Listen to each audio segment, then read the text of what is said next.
आज के ब्लॉग की बकचोदी स्टार्ट करते हैं सीधा मोहित मंदबुद्धि के घर से और फिर निकल जाता हूँ सीधा मार्केट की ओर दुकान जाने के लिए। रास्ते में जाते टाइम मेरी नज़र पड़ी बाप बेटे पर जो एक दूसरे को खींच रहे थे। कुछ किलोमीटर की दूरी तय करने के बाद पहुंच जाता हूँ दुकान पर और दुकान पर माल आया हुआ था और ये माल मेरे और ऋतिक के कंधे पर ही जाने की जिद कर रहा था। फिर क्या था, इस माल की बात मानकर आगे आगे ऋतिक भाई चले जाते हैं। फिर क्या, मैं भी उठा के इसे अपने कंधे पे और निकल जाता हूँ सीधा गोदाम की ओर। गोदाम से आने के बाद लग जाता हूँ इन जूतों का जंग साफ करने के लिए। जूतों का जंग साफ करते करते मुझे तो ऐसा लगा कहीं मेरे थूथड़ी को जंग न लग गया हो, तभी तो कोई घास न गिर रही।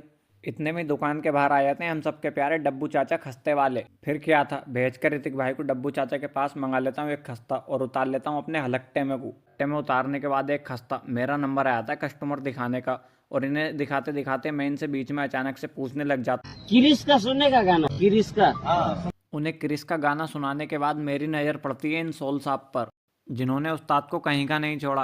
कहीं का मतलब गलत मत समझ लेना, मतलब ये कह रहा हूँ कि जूते चप्पल दिखाने के लिए कुछ नहीं छोड़ा। और फिर मेरी नज़र जाती है सलमान खान के भाई सुहेल खान पर, जो हमारी दुकान पर से एक फोम के जूते खरीदने आते हैं। इसके बाद मेरी नज़र पड़ी इस बच्चे पर जो अकेले ही अपने काम को अंजाम दे रहा। मैं समझ गया कि साला यू बहु मांग रहा। फिर मैंने सोची भाई यू जवान पट्ठा कहीं गुस्से में गलत कदम ना उठा ले। फिर क्या, मैं भी इसके रिश्ते की बात करने निकल गया अपने मोहल्ले की ओर। मोहल्ले में मुझे कोई रिश्ता मिला नहीं। फिर मैंने लाला जी से कही लाला जी एक रिश्ता करवा दो। लाला जी ने मिनट सेकंडों में 20-25 जगह फ़ोन लगा दिया। फिर क्या, जहाँ जहाँ फ़ोन लगाया सबने लड़के की उम्र ज़्यादा बताकर बात फेल कर दी और फिर मुझे और ज़्यादा टेंशन हो गई अब लड़का कुछ गलत कदम सही में ना उठा ले। फिर क्या, दुकान पे आए थे चचा जिन्हें मैं अपनी वीडियो में लेने के लिए इनसे 200 रुपये चार्ज करता हूँ। फिर क्या, चचा से 200 रुपये चार्ज करने के बाद ऋतिक भाई को पिलवा देता हूँ एक बिना दूध की चाय। चाय पीते पिलाते रात के बज जाते हैं 8:30 और करके अपने ब्लॉग को ऋतिक भाई के साथ समाप्त हम निकल जाते हैं सीधा अपने घर। धन्यवाद।